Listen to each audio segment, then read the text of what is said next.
들어오셔서 통치하실 날이, 실제로 통치하시는 그 날이 올 것입니다.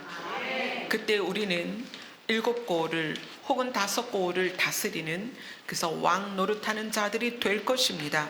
이것이 사실일진데 우리의 신앙이 이 땅에 머무는 것이 아니라 하나님의 나라와 하나님의 뜻을 향하여 나아갈 수 있도록 인도하여 주시옵소서. 예수님 이름으로 기도드리옵나이다.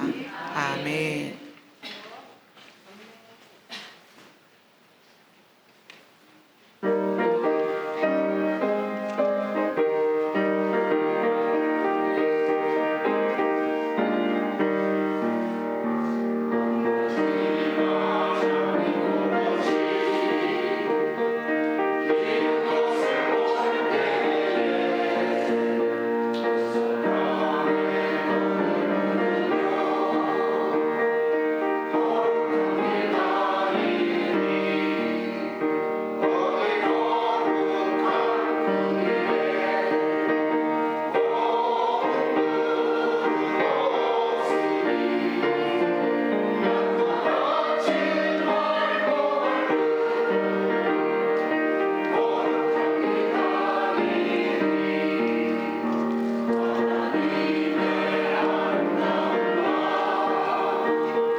이번에 우리 스테파노스 대원이 한 명이 늘었습니다. 네, 신입 회원이 한 분이 늘어나셔서 곧 단합대회를 한번 해야 될 것 같습니다. 네, 감사합니다. 거룩한 그 길, 실제로 있는 길입니다. 그 길을 우리가 거닐게 될 것입니다. 아멘. 오늘 말씀은 계시록 14장 1절입니다.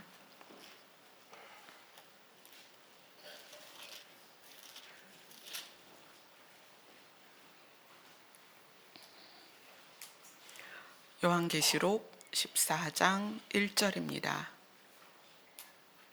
우리 다 같이 읽겠습니다. 시작. 또 내가 보니 보라 어린 양이 시온산에 섰고 그와 함께 14만 4천이 서 있는데 그들의 이마에는 어린 양의 이름과 그 아버지의 이름을 쓴 것이 있더라. 아멘. 오늘 보니까 어린 양이 시온산에 섰다. 그리고 그와 함께 14만 4천이 서 있다. 이렇게 이야기를 해요. 올해 우리가 24년 이제 주제가 정해졌죠. 기억이 나시나요? 마음에 새겨지는 시온의 대로. 그러니까 예수님이 시온산에 서실 것이고 우리는 그곳에 모여야 돼요. 근데 오늘 그 예수님이 시온산에 섰다는 것을 요한계시록 14장에서 우리에게 알려주고 있습니다. 내가 보니 지금 사도 요한이 보고 있는 거죠. 보라 어린 양이 시온산에 섰고 그와 함께한 자들이 있는데 14만 4천 명이 그들과 함께 있었다. 그런데 이거는 이제 장소적 일치죠. 어린 양이신 예수님과 14만 4천 명이 시온산이라는 곳의 장소적 일치를 보여주고 있는 거예요. 그런데 그들에게는 특징이 있었습니다. 어린 양과 함께 시온산에 있는, 예수님과 함께 시온산에 있는 그 14만 4천 명에게는 특징이 있었는데 그들의 이마에는 어린 양의 이름과 그 아버지의 이름을 쓴 것이 있더라. 이렇게 되어 있어요. 그래서 장소적 일치, 예수님이 시온산으로 오실 것인데 그 시온산에 모이는 사람의 특징을 분명하게 보여주고 있습니다. 그들의 이마에는 어린 양의 이름과 그 아버지의 이름을 쓴 것이 있더라. 그래서 예수님이 시온산에 선다는 것, 예수님이 시온산으로 오신다는 것, 그것에 대한 것은 앞으로도 이제 성경을 1년 내내 보면서 계속 증명이 될 것인데, 과연 그 시온산에 서실 어린 양, 시온산에 서실 예수님과 함께 서야 되는 사람들의 특징을 우리가 이곳에서 이 요한계시록 14장 1절에서 발견하면서 이제 장소적 일치와 그곳에 있는 대상과 우리가 일치가 돼야 되는 거예요. 그죠? 우리가 그 시온산에 서 있는 14만 4천 명과 함께 우리도 시온산에 서 있어야 돼요. 우리가 이 시온산에 서 있지 않으면 지금 우리가 이렇게 신앙생활을 하는 것이 의미가 없다는 얘기예요. 자, 여러분, 성경은 비유적이고 개념적인 것으로 무엇인가를 우리에게 끊임없이 알려주고 있습니다. 근데 그 끊임없이 알려주는 것이 우리의 삶에만 적용이 되면 그것은 아주 좋은 교훈일 수는 있어요. 그러나 우리가 기억해야 되는 것은 성경에는 반드시 일어나야 하는 사건도 있다는 거예요. 그러니까 우리가 지금 요한계시록에서 말하는 교회 시대에 살고 있어요. 그 이전에 창세로부터 우리까지 있었던 일들이 성경에 기록이 되어 있습니다. 그런데 이 요한계시록에서 나와 있는 부분은 어떤 거냐면, 어쩌면 우리가 지금 우리가 경험하게 될 사건, 우리가 만나게 될 상황들을 계시하고 있다는 거예요. 근데 오늘 이 요한계시록 14장에 예수님이 시온산에 섰다. 그리고 장소적으로 한 곳에 모여 있는 사람이 있는데 그들의 특징이 뭐냐면 이마에 어린 양의 이름과 그 아버지의 이름이 쓴 것이 있더라.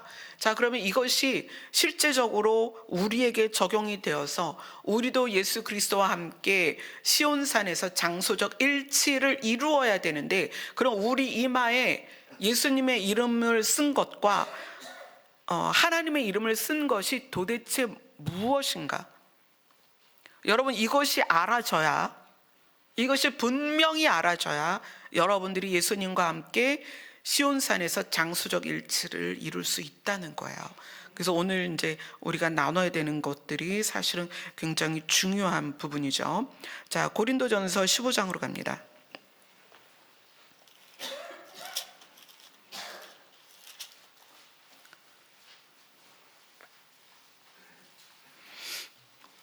고린도전서 15장 22절을 같이 읽겠습니다. 신약성경 283페이지 고린도전서 15장 22절을 같이 읽겠습니다. 시작. 아담 안에서 모든 사람이 죽은 것 같이 그리스도 안에서 모든 사람이 삶을 얻으리라. 자, 아담 이후로 모든 사람은 육체가 죽게 되었습니다. 그러나 그리스도 안에서 모든 사람은, 그리스도 안에 속하 있는 모든 사람은 생명을 얻게 될 것입니다. 근데 그것이 차례가 있다는 거예요. 23절을 같이 읽습니다. 시작. 그러나 각각 자기 차례대로 되리니 먼저는 첫 열매인 그리스도요, 다음에는 그가 강림하실 때에 그리스도에게 속한 자요. 자, 예수님이 사망을 이기셨습니다. 예수님 이전에 예수님이 살리신 사람도 있었어요. 그죠? 엘리야가 살린 사람도 있고 엘리사가 살린 사람도 있어요. 근데 그들은 그렇게 살아났지만 다시 죽었습니다. 그들의 삶이 영원한 삶이 아니었어요. 예수님이 무덤에서 나사로를 살리셨지만 그 나사로도 죽었다는 얘기예요. 그런데 죽었다가 살아나서 다시 죽지 않은 사람으로서의 첫 열매가 누구냐면 그리스도, 예수님이었다는 거예요. 예수님이고 그 다음에 예수님처럼 새 생명, 영원한 생명을 얻을 사람들이 있는데 그가 누구냐면 예수님이 강림하실 때에 그리스도에게 속한 자다, 이렇게 표현하고 있어요. 그러면 장소적으로 시온산에 어린 양이 섰을 때, 시온산에 예수님이 섰을 때 그 앞에 모인 어린 양의 이름이 써 있고 하나님의 이름이 써 있는 사람들은 오늘 고린도전서에서 어떻게 표현하냐면 그리스도에게 속한 자다, 이렇게 표현할 수 있는 거예요. 그럼 이제 우리는 이 그리스도에게 속한 자가 무엇이냐라는 걸 이제 알아가야 되는 거죠. 그리스도에게 속한 자라는 것은 다른 표현으로 그리스도의 소유가 된 자, 이렇게 표현할 수 있어요. 그리스도에게 속했다는 것은 그리스도의 소유가 되었다라고 표현할 수 있어요. 그러면 예수님의 소유가 되었다 또는 하나님의 소유가 되었다라는 것이 계시적으로 좀 더 직접적으로 표현된 게 있어요. 에스겔로 갑니다. 구약 성경 에스겔 9장입니다. 구약 성경 1160장입니다.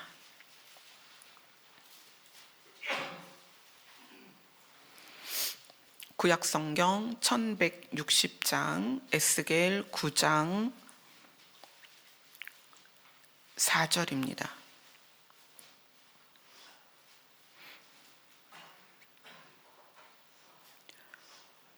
같이 읽습니다. 시작.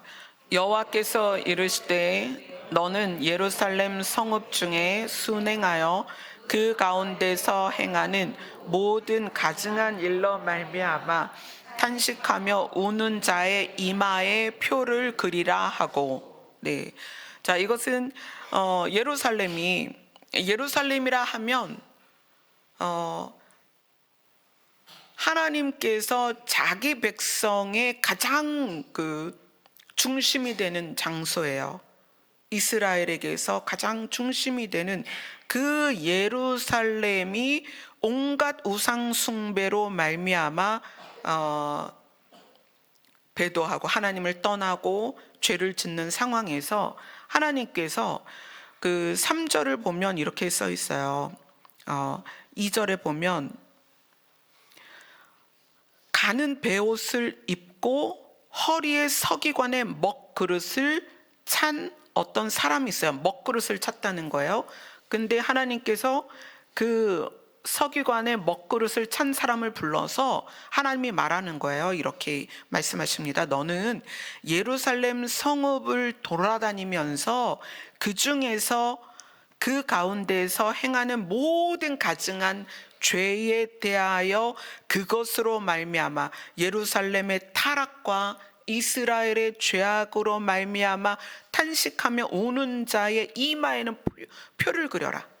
그러니까 그 얘기는 함께 예루살렘 안에 동일한 장소에 있고 함께 이스라엘 백성인 사람들 중에 우상 숭배와 온갖 악한 일에 빠져 있는 사람이 있고 구별되어서 그 악함에 대하여 탄식하며 우는 자들이 있다는 거예요. 나뉜 거예요. 그래서 하나님이 그 가증한 일로 말미암아 탄식하며 우는 자의 이마에는 표를 그려라.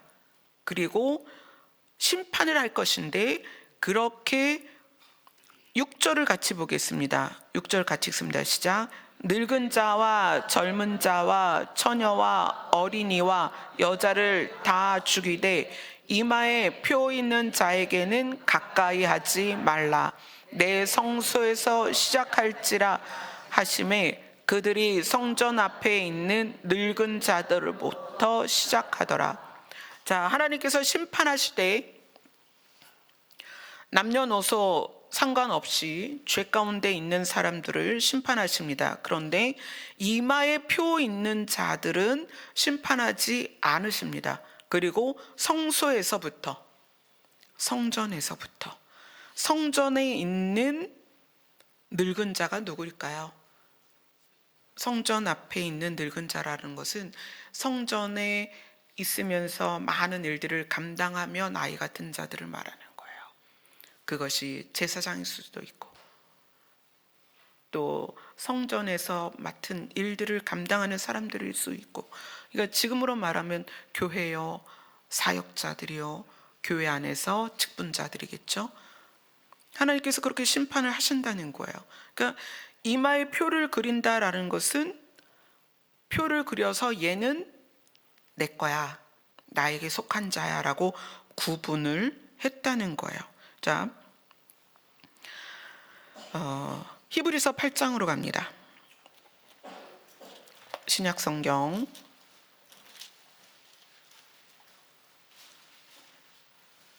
360페이지 히브리서 8장 10절입니다.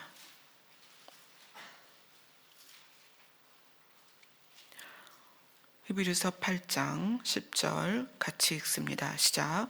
또 주께서 이르시되 그날 후에 내가 이스라엘 집과 맺을 언약은 이것이니 내 법을 그들의 생각에 두고 그들의 마음에 이것을 기록하리라.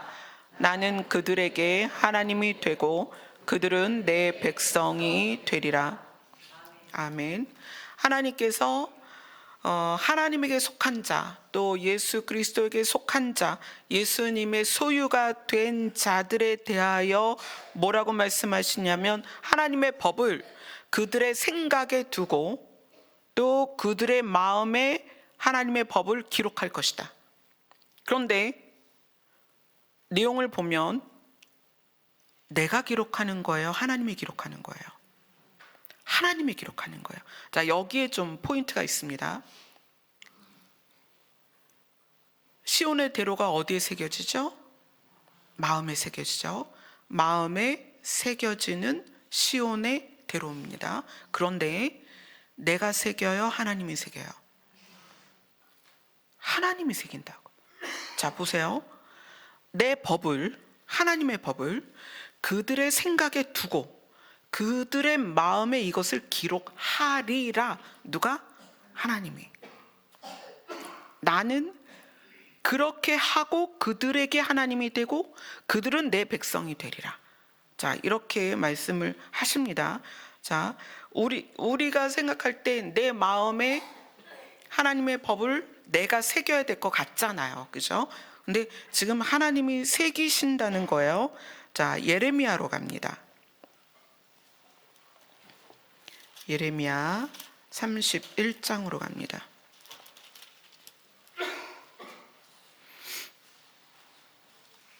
예레미야 31장 33절입니다.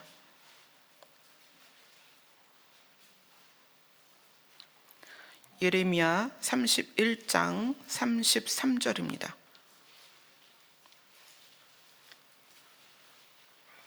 같이 읽습니다. 예레미야는 구약성경 1102페이지에 있습니다. 33절입니다. 같이 읽습니다. 시작.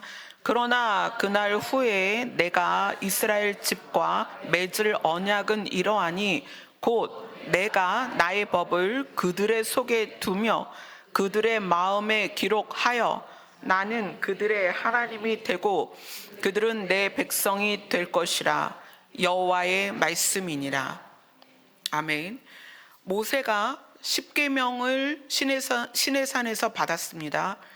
한 번 받은 게 아니라 2번 받았죠. 돌판을 하나님께서 처음엔 준비를 해주셨지만 두 번째는 모세가 돌판을 준비를 해갖고 가요. 그리고 누가 쓰셨죠? 하나님이 쓰셨습니다. 그죠? 근데 히브리서에서도 마찬가지지만 예레미야서에서 하나님이 이렇게 말씀하세요. 내가 이스라엘 집과 맺을 언약은 이러하니 곧 내가 나의 법을, 하나님이 하나님의 법을 그들의 속에 두며 그들의 마음에 기록하여 나는 그들의 하나님이 되고 그들은 내 백성이 될 것이라. 여호와의 말씀이니라. 여기서 그들의 속에 둔다는 것은 조금 더 풀어서 말하면 그들의 속 중심부에 두겠다는 거예요.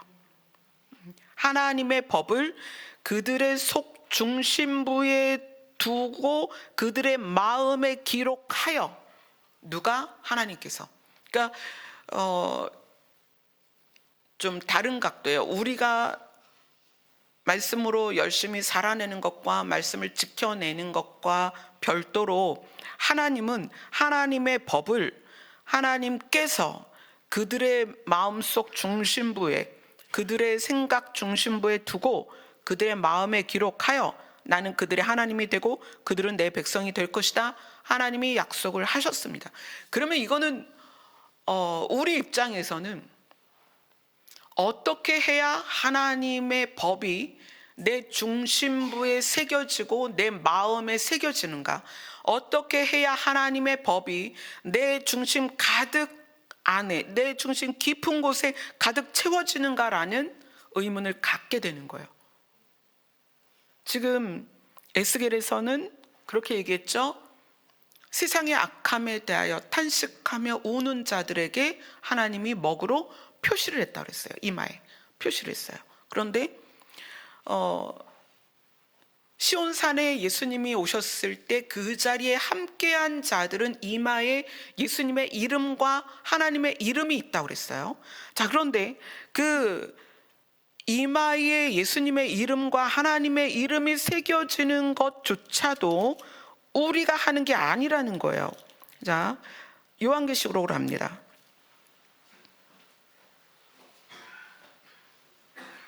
요한계시록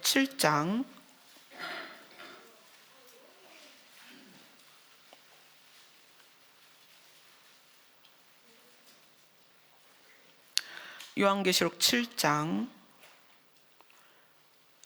2절부터 4절까지입니다. 요한계시록 7장 2절부터 4절입니다. 시작. 또 봄에 다른 천사가 살아계신 하나님의 인을 가지고 해 돋는 데로부터 올라와서 땅과 바다를 해롭게 할 권세를 받은 네 천사를 향하여 큰 소리로 외쳐 이르되 우리가 우리 하나님의 종들의 이마에 인치기까지 땅이나 바다나 나무들을 해하지 말라 하더라. 내가 인침을 받은 자의 수를 들으니 이스라엘 자손의 각 지파 중에서 인침을 받은 자들이 14만 4천이니. 자, 여기서 어떤 천사가 하나님의 인을 가지고, 도장이죠, 하나님의 도장을 가지고 올라와서 외칩니다. 큰 소리로 우리가 우리 하나님의 종들의 이마에 도장을 찍기까지, 우리가 그 도장 찍으러 다닐 건데, 이마에 먹으러 표시를 하러 다닐 건데, 이 표시를 다 할 때까지 기다려라. 하나님의 종들의 이마에 인치기까지 땅이나 바다나 나무들을 해하지 말라. 이렇게 천사가 소리를 지릅니다. 그리고 인침을 받은 자, 그러니까 내가 내 이마에 인을 친 게 아닙니다. 천사가 인을 쳤는데 그 인침을 받은 자의 수를 들으니 14만 4천이라는 거예요. 자, 그러면 우리가 어떻게 해야 될까요?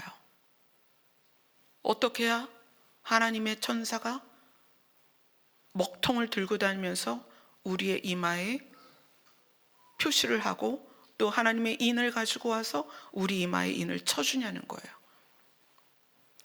어떻게 해야 될까요? 자, 그래서 이제 우리가 하나님이 예수님의 이름과 하나님의 이름을 누구의 이마에 쓰느냐를 한번 보자는 거예요. 그렇죠? 굉장히 중요한 얘기죠. 요한복음 17장으로 갑니다.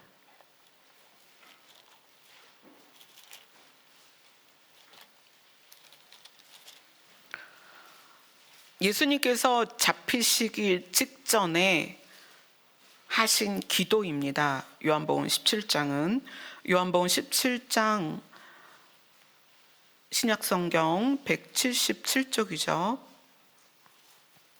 요한복음 17장 21절부터 24절까지입니다. 같이 읽습니다. 시작. 아버지여, 아버지께서 내 안에 내가 아버지 안에 있는 것 같이 그들도 다 하나가 되어 우리 안에 있게 하사 세상으로 아버지께서 나를 보내신 것을 믿게 하옵소서. 내게 주신 영광을 내가 그들에게 주었사오니 이는 우리가 하나가 된 것 같이 그들도 하나가 되게 하려 함이니이다. 곧 내가 그들 안에 있고 아버지께서 내 안에 계시어 그들로 온전함을 이루어 하나가 되게 하려 함은 아버지께서 나를 보내신 것과 또 나를 사랑하심 같이 그들도 사랑하신 것을 세상으로 알게 하려 함이로소이다. 아버지여, 내게 주신 자도 나 있는 곳에 나와 함께 있어 아버지께서 창세전부터 나를 사랑하심으로 내게 주신 나의 영광을 그들로 보게 하시기를 원하옵나이다. 자, 예수님이 잡혀가시기 직전에 한 기도입니다. 예수님이 뭘 기도하고 있냐면, 아버지여, 저들이 나 있는 곳에 함께 있게 하여 주옵소서. 자, 장소적인 일치를 이야기하는 거예요. 예수님이 시온산으로 오실 때 저들이 시온산에 같이 있었으면 좋겠습니다. 그런데 그렇게 되려면 어떻게 해야 되느냐? 아버지께서 내 안에 계시고 내가 아버지 안에 있는 것 같이 그들도 우리 안에 있어서 우리가 하나가 되어야 됩니다. 예수님이 하나님 안에, 하나님이 예수님 안에 계신 것 같이 그들도 우리 안에 있게 하사. 그러니까 예수님과 하나님이 동거하시는 그 안에 우리가 들어가야 된다는 거예요. 그래서 상태의 일치를 이루어야 장소의 일치가 된다는 거예요. 자, 잘 들으셔야 됩니다. 예수님이 하나님과 하나 되었다는 것은 예수님이 하나님의 성품과 예수님이 하나님의 신성을 함께 하나 되었다는 얘기예요. 그래서 우리로 하여금 장소적 일치가 되려면 내게 주신 자가 나 있는 곳에 나와 함께 있었으면 좋겠습니다. 하나님이 나에게 주신 그 영광을 그들로 보게 하시기를 원합니다. 그것이 어디에서 이루어지는 거예요? 시온산에서 이루어지는 거예요. 근데 거기에 우리가 같이 있으려면 예수님이 하나님과 하나 된 것처럼 우리가 예수님 안에 또는 하나님 안에 들어가서 하나가 돼야 되는 거예요. 근데 그 하나됨이 무엇으로 드러나느냐? 이제 그거에 대해서 볼게요. 지금 오늘 성경을 되게 여러 군데를 보는데 나중에 쭉 정리가 될 거예요. 마태복음 6장으로 갑니다. 하나 된다는 것의 의미, 마태복음 6장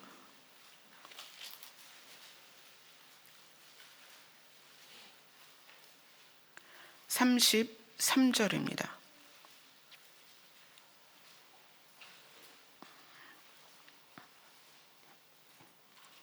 마태복음 6장 33절 같이 읽습니다. 시작. 그런즉 너희는 먼저 그의 나라와 그의 의를 구하라. 그리하면 이 모든 것을 너희에게 더하시리라.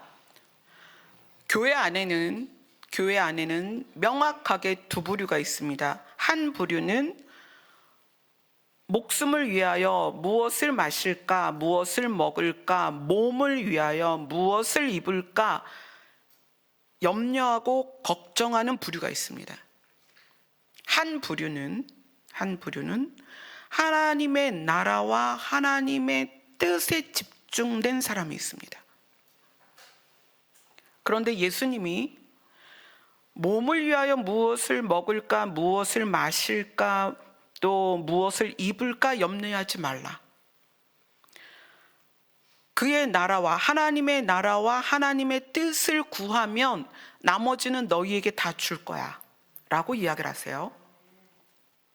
그래서 이게 표면적으로 우리에게 어떻게 적용이 됐냐면 기도할 때 이것이 순서가 됐어요. 그래서 교회를 위해서, 하나님의 나라를 위해서, 천국을 위해서 기도를 말로 하는 것이 이것을 적용하는 거로 생각을 했단 말이에요. 근데 그게 아닙니다.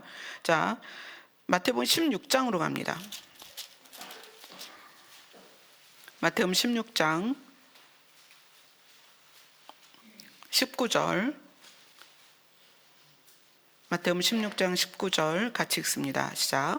내가 천국 열쇠를 내게 주리니 내가 땅에서 무엇이든지 매면 하늘에서도 매일 것이요 내가 땅에서 무엇이든지 풀면 하늘에서도 풀리리라 하시고. 자, 마태복음 18장으로 갑니다.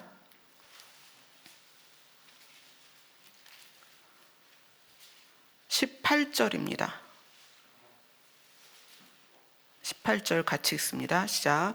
진실로 너희에게 이르노니 무엇이든지 너희가 땅에서 매면 하늘에서도 매일 것이요 무엇이든지 땅에서 풀면 하늘에서도 풀리리라. 아멘. 자, 지금 관련이 없는 것 같은 성구들을 지금 제가 말씀을 드렸는데 이제 설명을 해드릴게요. 시온산의 어린 양과 함께 장소적으로 일치된 사람들은 이마에 예수님의 이름과 하나님의 이름이 새겨져 있다라고 얘기를 했어요. 그러면 그것을 어떻게 새기느냐? 인을 누가 친다? 천사들이 다니면서 인을 친다는 거예요. 그리고 하나님께서 직접 우리의 중심 깊은 곳에 하나님의 법을 새기고 우리의 마음에 하나님의 법을 새긴다는 거예요. 자, 우리가 착하게 살고 우리가 계명을 지키면 되는 줄 알았는데 하나님이 하신다고? 그러면 어떻게 해야 되지? 하나님이 내 안에 하나님의 법을 새길 동안 마치 모세가 돌판을 하나님께 드린 것처럼 내 마음을 드려야 되나? 어떻게 해야 하나님이 내 마음에 하나님의 법을 새길까? 그거의 키는 뭐에 있냐면, 우리가 신앙생활과 우리의 기도의 핵심이 무엇이어야 되냐면 하나님의 나라와 하나님의 뜻에 있어야 되는 거예요. 우리는 우리 기도의 대부분이나 우리가 교회를 다니는 것에 많은 그 무게중심이 내가 먹고 사는 것, 나의 삶에 치우쳐 있단 말이에요. 그래서 성경을 나에게 적용하거나 말씀을 배우거나 또는 예배를 드리는 것조차도 내가 이 땅에서 사는 것과 연결되어 있습니다. 이렇게 하면 하나님이 좋아하실 거야. 이렇게 하면 하나님이 싫어하실 거야. 이렇게 하면 하나님한테 벌 받을 거야. 다 그게 어디에 매여 있냐면 이 땅에 사는 것에 매여 있다는 거예요. 우선 이제 이것이 여러분에게 설명되어지기 위해서 그냥 저의 예를 들어볼게요.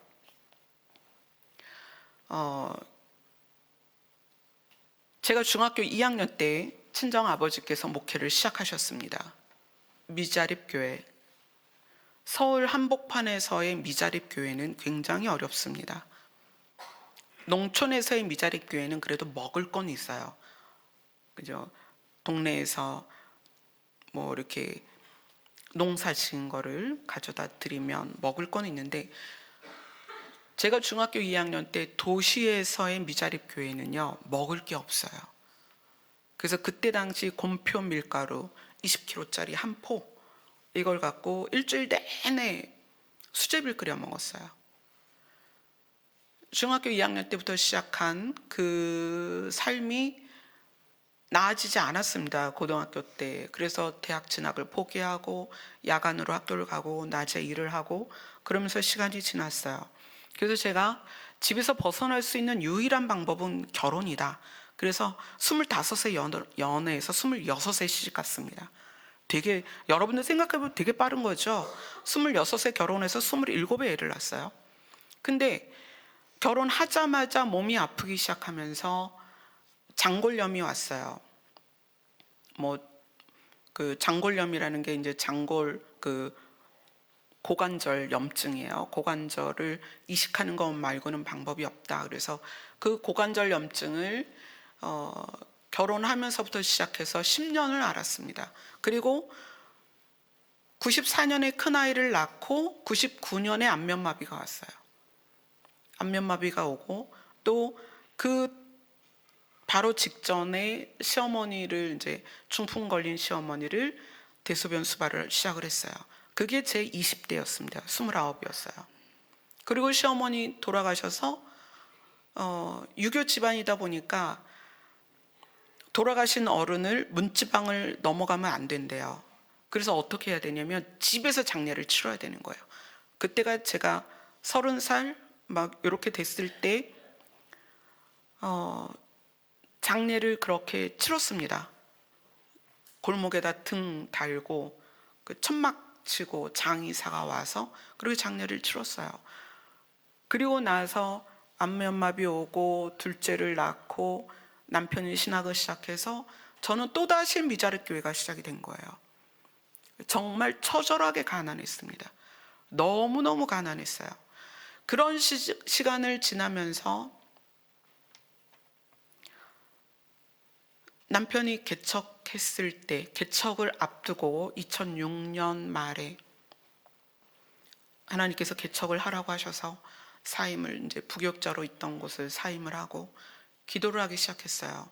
어떻게 개척을 해야 되고 어떤 식으로 준비를 해야 될지. 근데 하나님께서 그때 말씀하신 게 너는 거룩하라. 내가 거룩하니 너도 거룩해라. 그래서 하나님 거룩한 게 뭐예요? 라고 질문을 했어요. 거룩이 무엇이냐? 네가 나와 하나 되는 것이다. 네가 나와 연합되는 것이다. 그럼 제가 하나님과 연합되는 게 뭐예요? 근데 그거는 정말 모르겠는 거예요. 내가 하나님과 연합되는 거? 그냥 교회 열심히 다녔고 열심히 사역을 했고 아버지를 도와드렸고 남편을 돕는 거 외에는 뭐를 하나님과 연합하는 건지를 모르겠는 거예요. 그래서 그때부터, 그러니까 미자립 교회에서 두 아이를 키우면서 정말 가난한, 일주일에 그냥 단돈 몇만 원으로 살아내야 되는 그 가난함 속에서 정말 처절하게 하나님을 향했어요. 그러다가 남편이 2012년에 말기 암 선고를 받았어요. 병원에서 그렇게 얘기합니다. 3년을 넘길 수 없습니다. 그리고 2015년에 돌아가시고, 그 2015년 10월에 돌아가시기 10달 전 2015년 1월부터는 찬미가 아프기 시작했어요. 제 인생에서 평안하다, 부요하다, 재밌다, 즐겁다 이런 스토리가 없어요. 여행도 놀러 가본 적도 없고, 왜냐하면 아버지도 차가 없었고 남편도 차가 없었으니까 어디를 놀러 간다, 여행 간다는 상상도 할 수 없죠. 그렇게 지나가는 세월 속에서 제가 하기 시작한 기도가 있었어요. 그게 뭐냐면, 하나님, 거룩이 무엇입니까? 네가 나와 하나 되는 것이다. 네가 나와 일치되는 것이다. 하나님, 도대체 그게 뭐예요? 그래서 저는 그때부터 뭘 어떻게 먹고 살고 애들을 어떻게 키우고 교회가 어떻게 부흥하고 내 몸이 어떻게 건강해지고 그거는 관심이 없었어요. 저는 오직 저를 하나님과 일치시켜 주시옵소서. 저를 하나님과 하나 되게 하여 주옵소서. 그 기도를 했어요. 제가 초등학교 3학년 10살 때 자살 시도했다고 그랬잖아요. 그때 있었던 우울증이 저는 성인 될 때까지 쭉 연결됐었어요. 그 우울증을 가지고 인생을 살아가면서 만나는 수많은 어려운 일들. 결혼 전에는 친할머니가 5식구 한 방에서 사는데 친할머니가 중풍으로 누워 계셨었어요. 근데 결혼하니까 바로 우리 시어머니께서 중풍으로 쓰러지셨어요. 그래서 저는 이제 친할머니 모시면서 본 게 있으니까 시어머니를 모시는 거가 사실은 방법으로는 어렵지 않았어요. 어떨 때 어떻게 대처해야 되고, 소변이 나오지 않을 때는 의료기상에 가서 소변줄을 사서 어떻게 소변을 빼내는지, 또 우리 할머니를 봤기 때문에 그걸 능숙하게 할 수 있었어요. 근데 문제는 이제 심리적인 거죠. 너무 힘든 거예요. 인생이 너무 힘들고 너무 팍팍하고 너무 외롭고 너무 슬픈 거예요. 그냥 슬퍼요. 근데 하나님께서 너는 거룩해야 된다. 내가 거룩하니 너도 거룩해라. 거룩은 네가 나와 일치되는 거다라고 말씀하셨을 때, 저희의 기도의 제목은 오직 하나님과 하나 되게 하옵소서. 하나님과 일치되게 하옵소서. 그날 떼거리가 없고, 그날 아이들에게 뭐 준비물 사줄 것도 없고, 정말 어쩔 때는 돈이 없으니까 미친 척하고 은행에 가요. 그래서 현금 카드를 넣어보는 거야. CD기에. 혹시 돈이 나오나? 근데 진짜 어느 날 돈이 나오더라고요. 학교에서 반환해준 돈이 몇천 원이 나오는데, 그 몇천 원이 얼마나 단비 같은지 그런 시간이었어요. 그런데 저에게는 무엇을 먹을까 마실까 무엇을 입을까가 도대체가 중요하지가 않은 거예요. 하나님의 거룩은, 내가 거룩하지 않으면 하나님을 볼 수가 없는데, 그 거룩이 무엇이냐? 하나님과 일치되는 거라는데, 하나님 그거 어떻게 해야 돼요? 하나님? 그리고 그때부터 찬미 아플 때도 그랬고 하나님만을 구하기 시작한 거예요. 하나님. 근데 내용이 없이 하나님만 구하는 기도가 사실 쉽진 않아요. 생각이 다른 데로 흐를 수도 있고 이게 잡념이 생길 수도 있어요. 그런데 저는 그게 너무 처절했던 거예요. 하나님이 주신 미션인 거야. 너는 거룩해라. 거룩은 네가 나와 일치되는 거다. 네가 나와 하나 되는 거다. 하나님, 그게 어떻게 되는 거죠? 그리고 나서 그때부터 정말 몇 년간 기도 자리에서 한 거라고는 주님만 부르는 거예요. 아버지, 주님, 주님, 어떻게 해야 돼요, 주님? 제가 먹어야 될 것과 써야 될 것과 의복을 위해서나 또는 제 삶을 위해서 구하지 않고 주님의 이름만 부르며 한 자리에서 7시간도 기도를 해봤어요.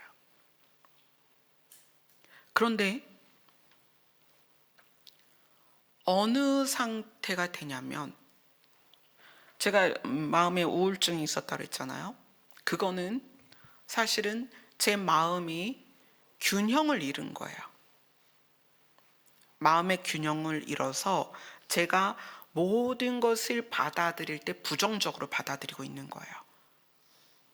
어떤 상황에 됐을 때 엄마 아빠가 나를 사랑하지 않으니까 이렇게 하셨을 거야. 저 사람이 나를 무시하니까 이렇게 말했겠지. 저 사람의 눈빛은 나를 조소하는 눈빛이야. 어떤 상황에서 저 사람들이 다 나를 비웃는 것 같아. 이것이 제가 가지고 있는 마음의 기둥이었다는 거예요. 마음의 기둥. 근데 하나님께서 하나님만 찾는, 그러니까 하나님만 바라보는 상황에서 제일 먼저 하신 게 뭐냐면 그 기둥을 부셔버리는 거예요. 저의 중심이 기울어져 있는 마음을 흔들어서 기둥을 다시 세우는데, 여러분 마음이 삐뚤어지면 어떤 증상이 나오느냐? 죄도 문제고 죄도 문제야.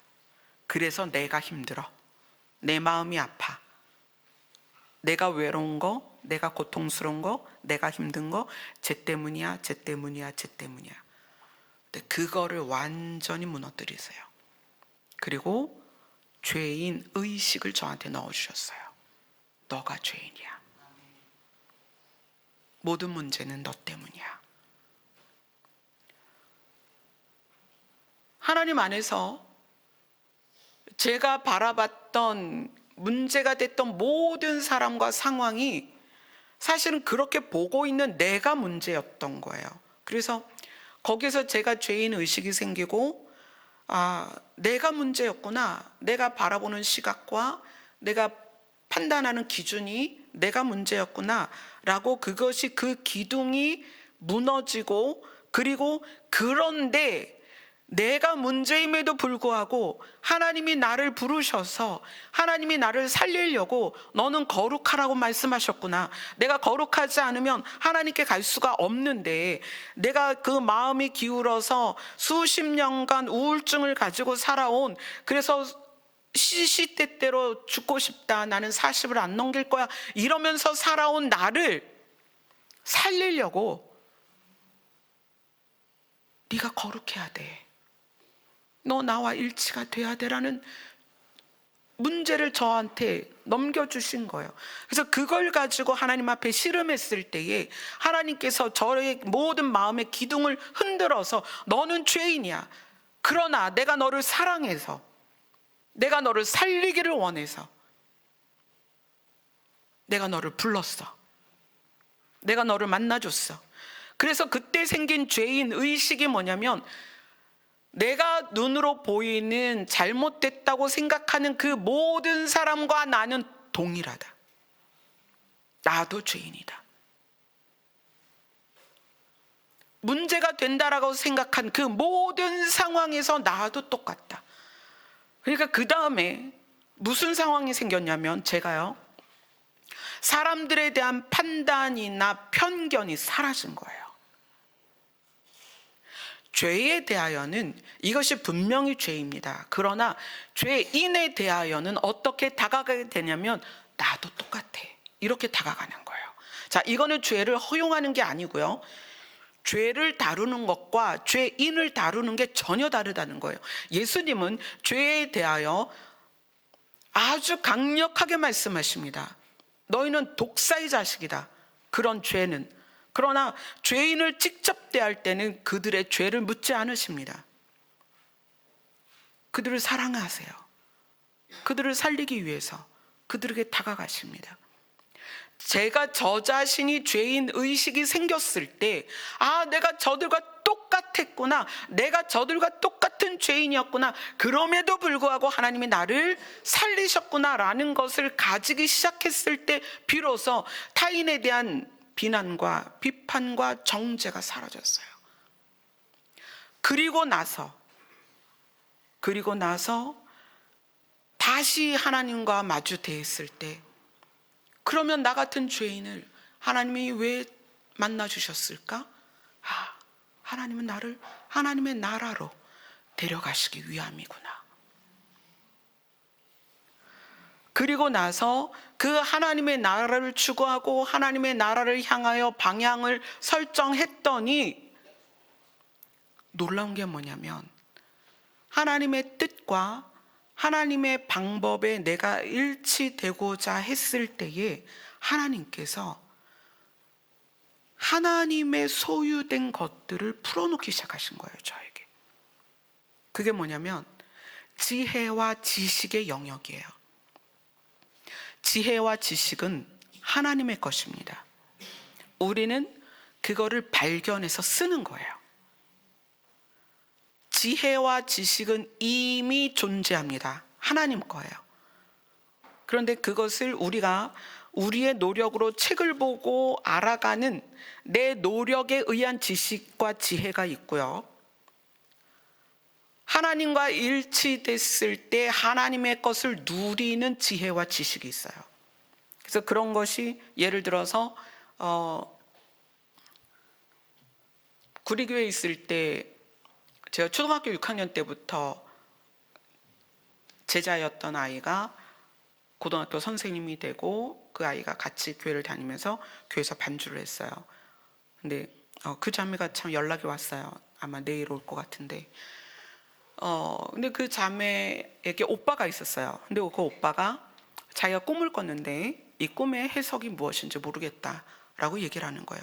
근데 그 말을 듣는 순간에 그 자매 오빠의 꿈이 다 보여지는 거예요. 그래서 제가 그 형제한테 그랬어요. 형제가 이런 꿈을 꿨지? 그랬더니 깜짝 놀라는 거예요. 어떻게 하셨어요? 제 동생이 얘기했어요. 아니, 하나님 지금 알려주셨어. 그래서 그 꿈의 내용과 그 꿈의 해석을 알려줬어요. 근데 그런 일들이 성경에 있어요, 없어요? 있죠. 어떤 사건이 났을 때 그 사건의 개요와 진행을 다 알려주셔서 그거를 그 집사님한테 알려줬습니다. 집사님 아이의 이 문제는 집사님 아이가 가해자가 아니고 피해자예요. 그러니까 학교에 가면 경찰 입회 하에 가해자를 데리고 와서 대지를 하세요. 내가 이렇게 얘기해 줄 테니까 이걸 그대로 이야기하세요. 집사님 아들은 가해자가 아니고 피해자입니다. 그래서 그렇게 피해자로 발견이 됩니다.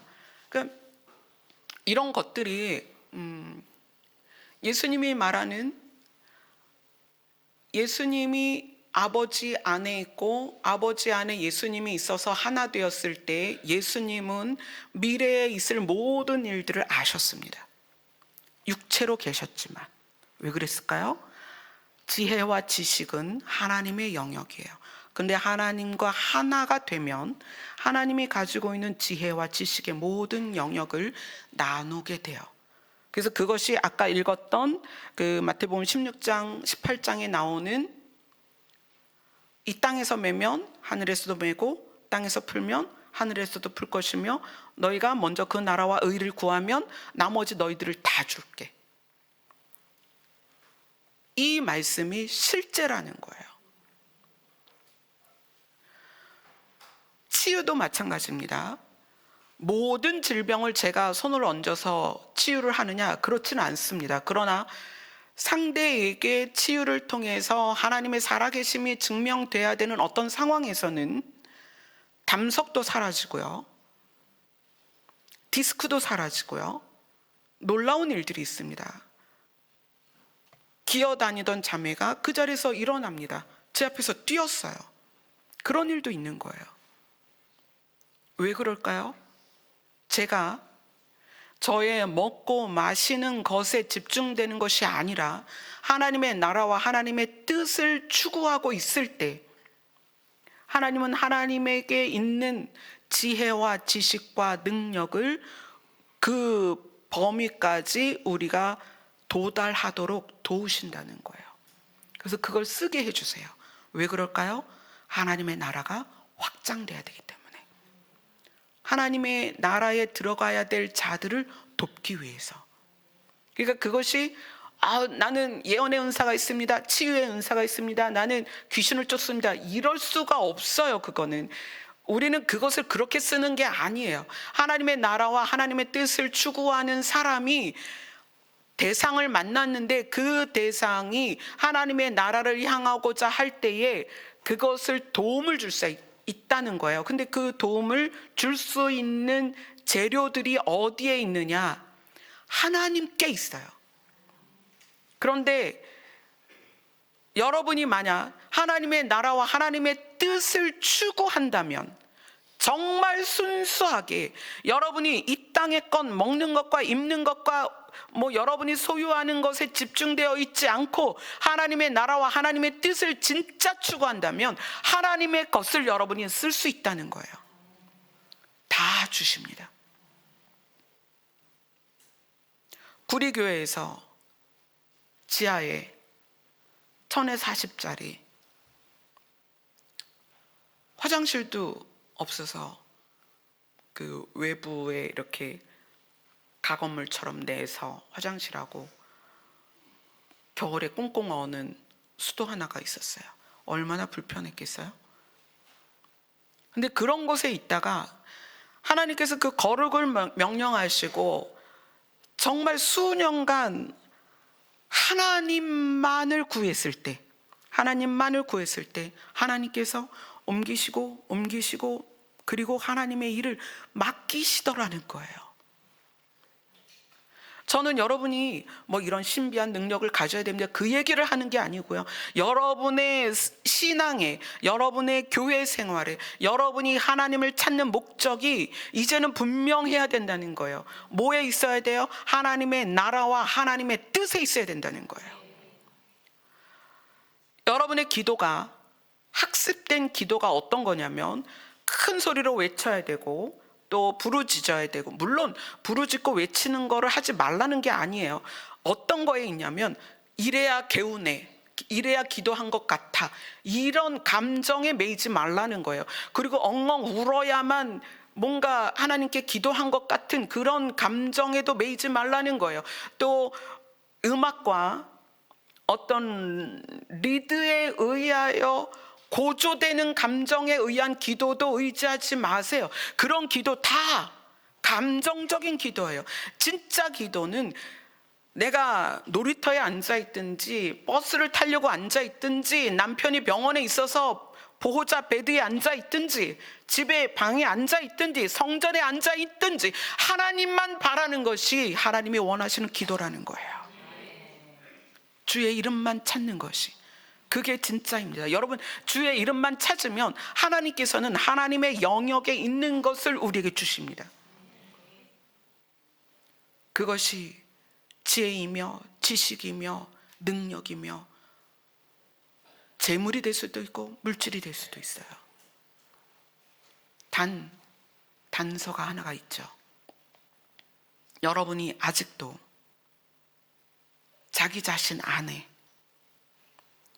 남을 미워하고 비난하고 비판하고 정죄하는 게 있다면, 그것이 해결되어서 죄인 의식이 내 안에 들어와서 모든 사람이 죄인이지만 나도 그들과 똑같아서 내가 그들에게 할 말이 없다라는 상태까지 가야 됩니다.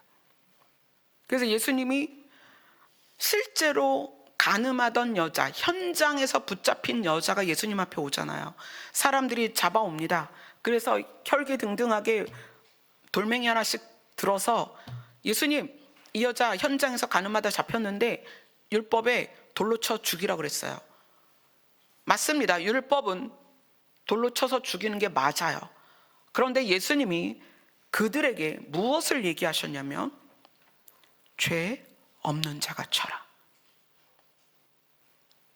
예수님이 그들에게 알려준 게 뭐냐면 너도 죄인이다. 죄인 의식을 줬다는 거예요. 여러분 안에 나는 죄인이야, 그게 아니라 나도 죄인이다.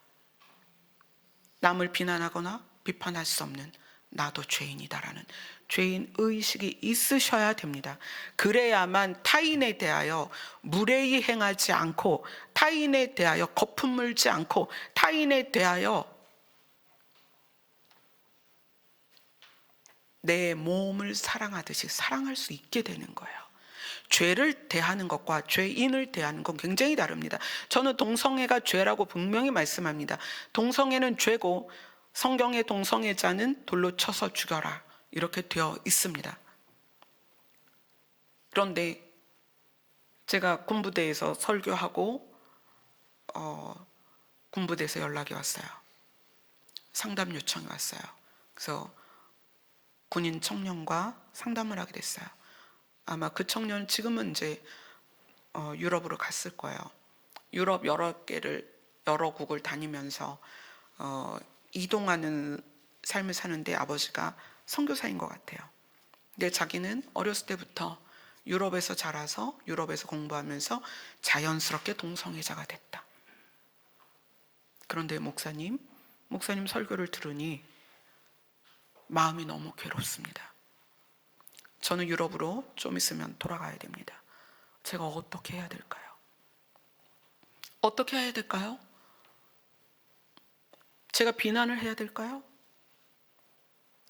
형제가 살고 싶으면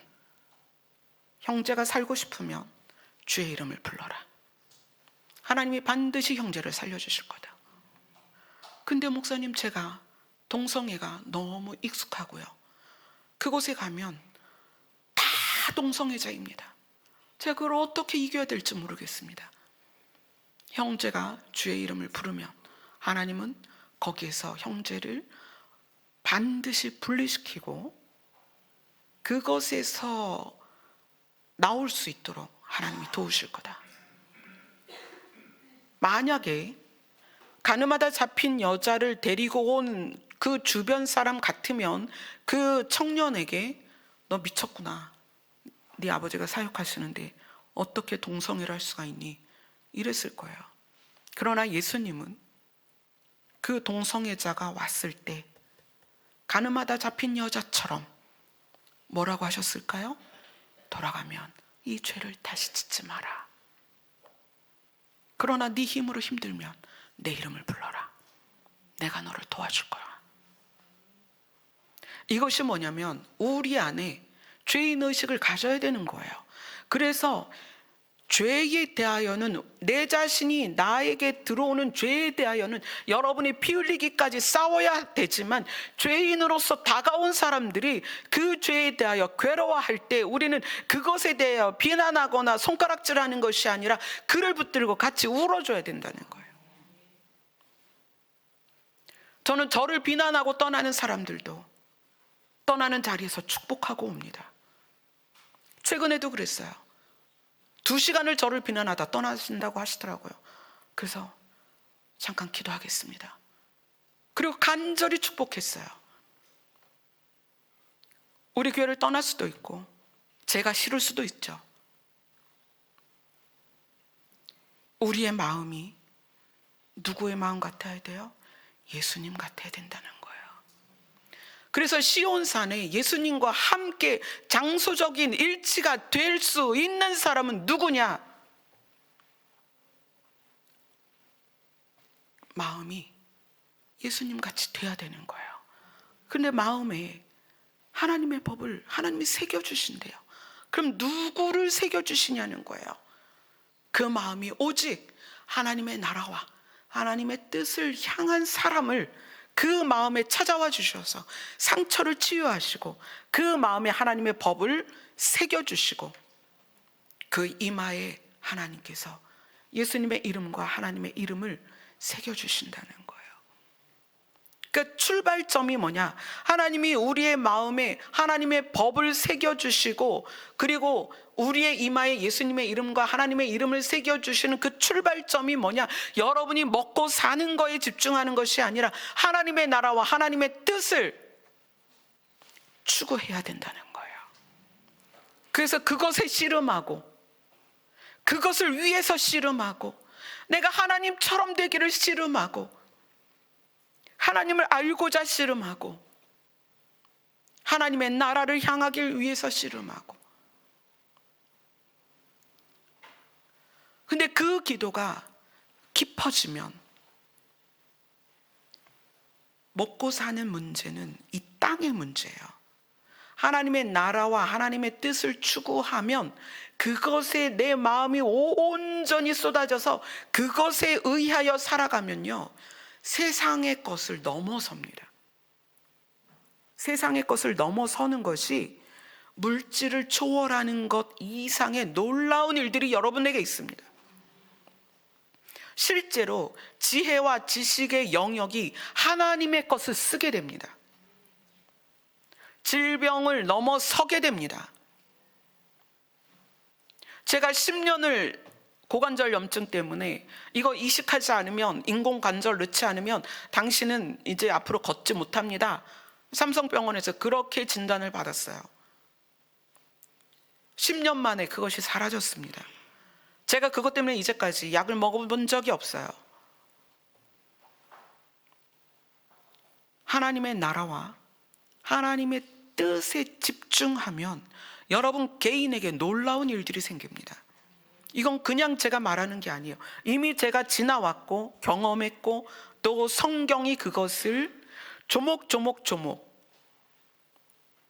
증명을 하고 있다는 거예요. 그것을 맛보면 이 세상에서 여러분이 누리는 건 아무것도 아니에요. 정말 아무것도 아니에요.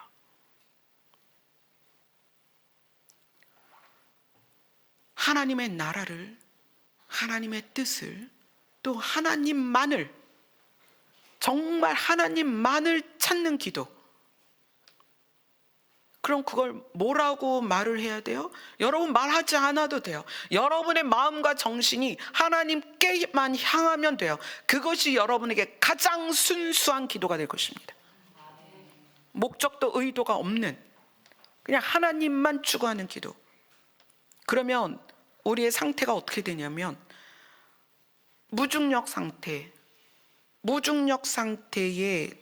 떠 있는 것 같은, 그래서 세상의 것에 좌우되거나 마음이 빼앗기거나 흔들리거나 하지 않습니다. 저는 여러분들이 그 차원까지 가기를 원합니다. 그래서 여러분들이 하나님의 지혜와 지식을 가져다 썼으면 좋겠습니다.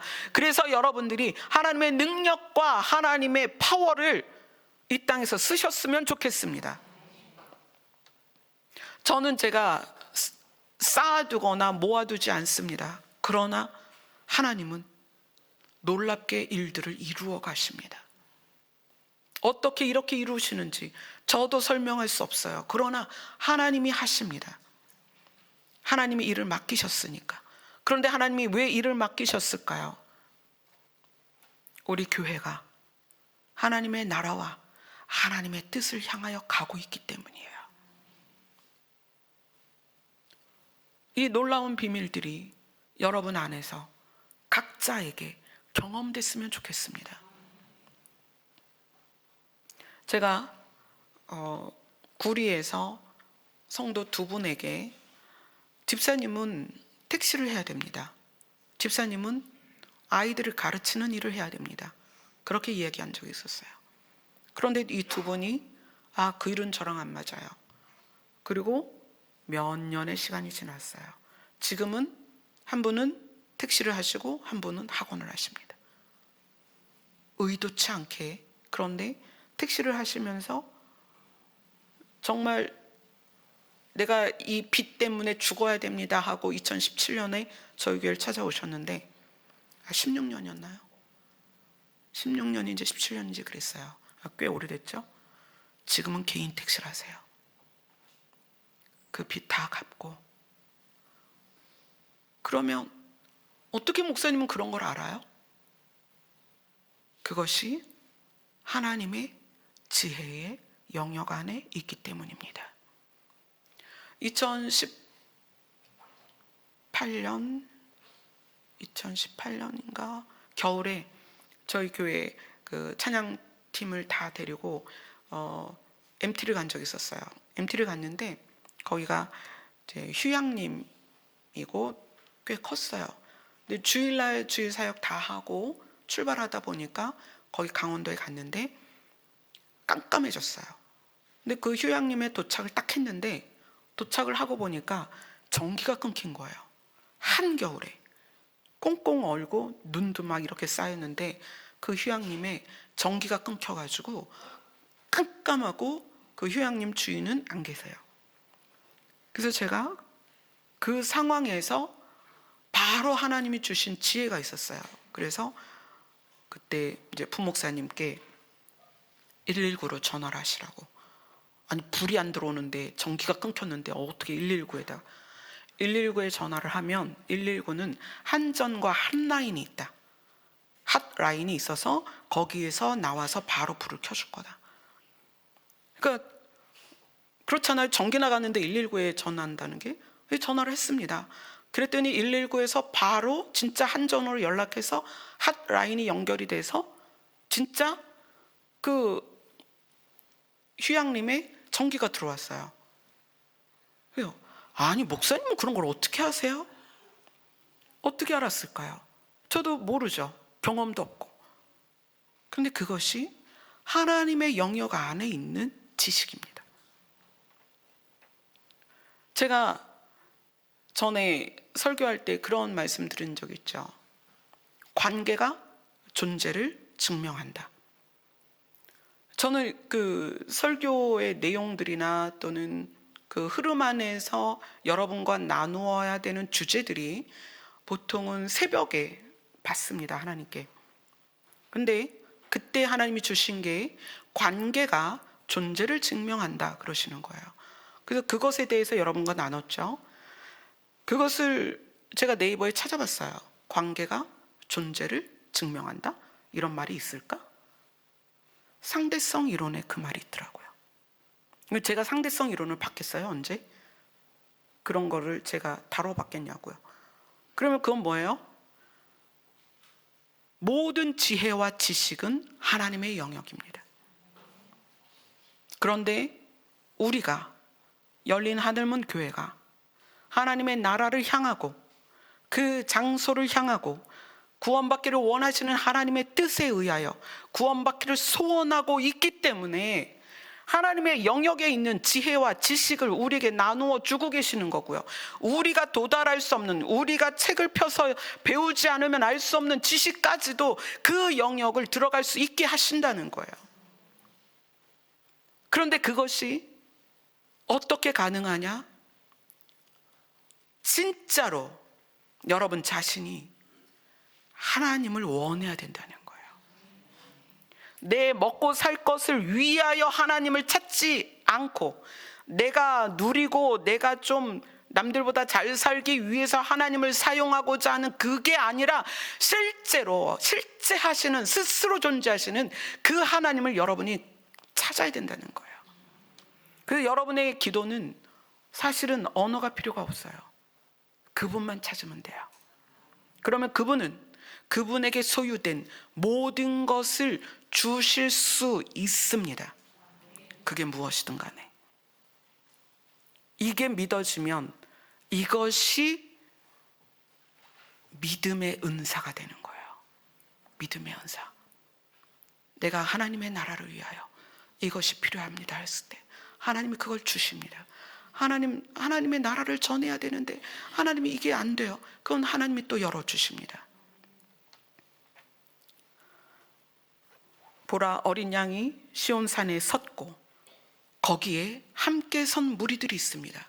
근데 그들의 이마에는 예수님의 이름과 하나님의 이름이 써 있다는 거예요. 그건 누가 쓰느냐? 천사들이 다니면서 인을 친다고 그랬어요.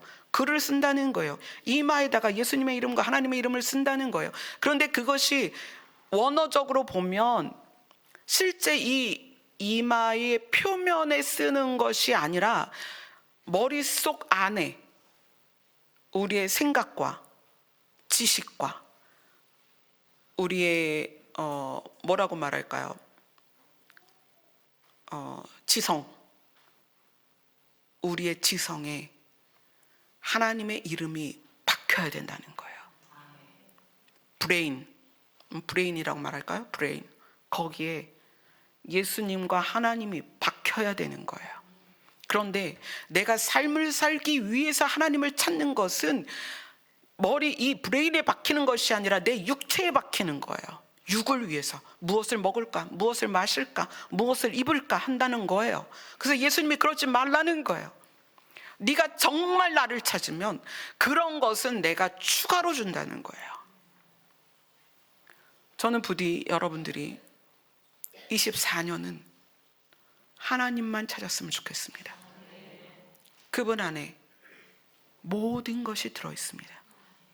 하나님만 찾을 때 하나님께서는 우리의 브레인에 예수님의 이름과 하나님의 이름을 새겨 넣어 주실 것이고 우리의 마음에 하나님의 법을 새겨 넣어 주실 것입니다. 여러분의 내면에서부터의 변화, 그 내면에서부터의 변화를 도우신다는 거예요. 아멘. 하나님께서 내 마음을 빼다가 물에 씻어가지고 넣어준다는 게 아니라 우리에게 잘못 장착된 생각의 영역들, 잘못 장착된 생각의 틀, 이것이 깨지도록 도우신다는 거예요. 그래서 여러분이 마음의 균형이 생기고 죄인 의식이 있어서 타인에 대하여 나를 사랑하듯 타인을 사랑할 수 있게 되었을 때에는 그 다음에 들어가는 영역이 하나님의 지혜와 하나님의 지식과 하나님의 물질과 하나님의 능력입니다. 그랬을 때 쓰임받다 버림받는 것이 아니라 하나님의 나라를 확장하고 시온산에 함께 설 사람들이 늘어난다는 거예요. 아멘. 아멘. 기도하겠습니다.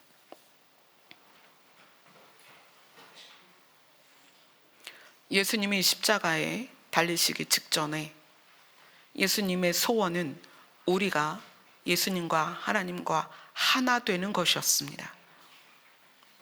우리는 하나님을, 예수님을 나를 위해 사용하길 좋아하지만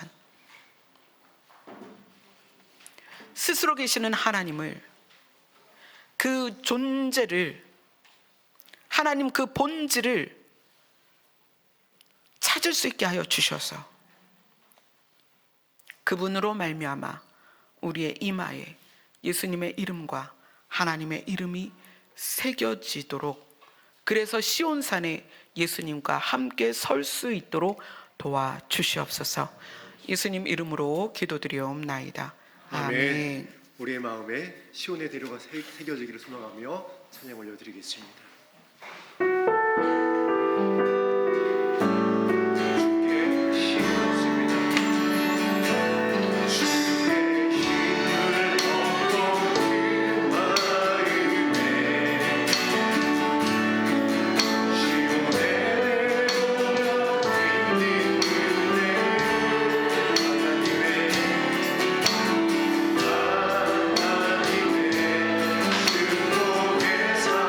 사랑하는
여러분들이 교회 안에서